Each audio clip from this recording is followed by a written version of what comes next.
The Arizona sun blazed high above the endless desert, turning the sand into a golden sea. Cowboy Jack Turner guided his horse, Dusty, along a narrow trail leading through the red canyons. He was a loner, a man who spoke little and trusted even less. For years, he drifted from one cattle job to another, never staying long enough to call any place home. But that morning, something felt different. The air was too still, too quiet, as if the desert itself was holding its breath. As Jack reached a bend in the canyon, he noticed something unusual: small footprints in the dust. They were light, unsteady, like those of a child. He followed them cautiously until he saw a tiny figure crouched beneath a cactus. His heart skipped a beat. It was a little Apache girl, her skin sunburned, her dark hair tangled, and her eyes wide with fear. She couldn't have been more than 7 years old. Jack slowly dismounted and knelt a few feet away, careful not to scare her. "Hey there, little one," he said softly. "You lost." The girl didn't answer. She just stared at him, clutching a small beaded necklace in her tiny fist. The beads shimmered faintly in the sunlight, turquoise and red, strung together in a pattern that looked sacred. Jack reached into his saddlebag and pulled out a canteen. "Here, drink," he said, handing it to her. She hesitated but finally took it. After a few sips, her breathing steadied. Jack could see the exhaustion in her face. She'd probably been wandering for days. "What's your name, sweetheart?"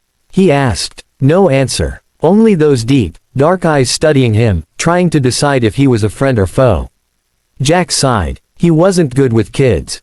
But leaving her there was out of the question. The desert at night was no place for anyone, let alone a lost child. "All right," he muttered. "Guess you're coming with me." He lifted her gently onto his horse and rode toward his small ranch near the San Pedro River. Along the way, she leaned against him, too tired to stay awake. Jack felt a strange warmth stir inside him, something he hadn't felt in years. By the time they reached the ranch, the sky had turned pink and gold. Jack carried her inside, wrapped her in a blanket, and gave her some stew left from the night before. She ate silently, eyes darting around the cabin, as if memorizing every detail. Jack sat across from her, studying the necklace again. The craftsmanship was delicate, definitely Apache. He'd seen patterns like that before, long ago, during his army days when he had fought alongside a few Apache scouts. He rubbed his chin thoughtfully. "Wonder who you belong to, little one," he murmured. The girl finally spoke, her voice barely a whisper. "Kaya," she said. Jack smiled faintly. "Kaya, pretty name." She looked at him with quiet trust, and in that moment, Jack knew his life was about to change. He didn't know how or why, but somehow, fate had just placed a piece of his future right into his arms.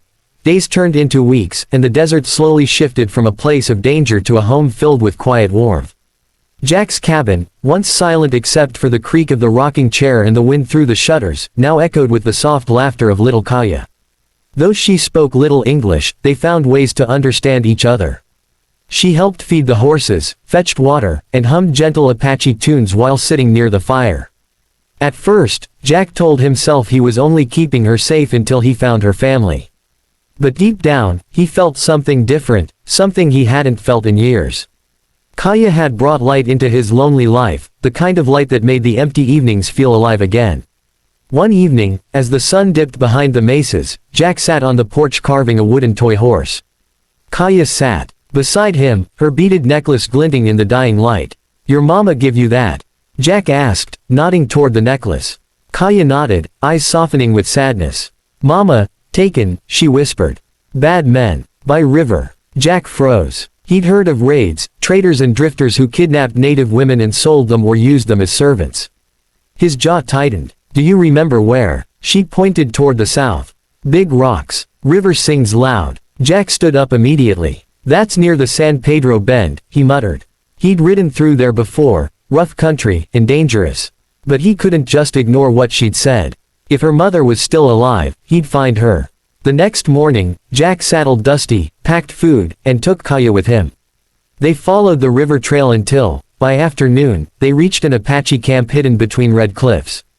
Warriors appeared from the shadows, bows raised. Jack raised his hands. "I come in peace," he said. "The girl, she's one of yours." The chief, an older man with a stern face, stepped forward. His sharp eyes fell on Kaya, then on the necklace around her neck. For a moment, his expression softened. "That necklace," he said in accented English, "belongs to Morning Star, the widow of a brave warrior. She was taken moons ago by white traders." Jack felt a shock run through him. Morning Star, he remembered that name. He had met her once, years back, when he was a scout for the cavalry. Her calm grace, her strength, had stayed with him even after all those years.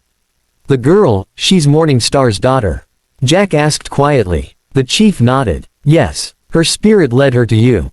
Jack looked down at Kaya, her small hand holding his. He felt the truth in the chief's words.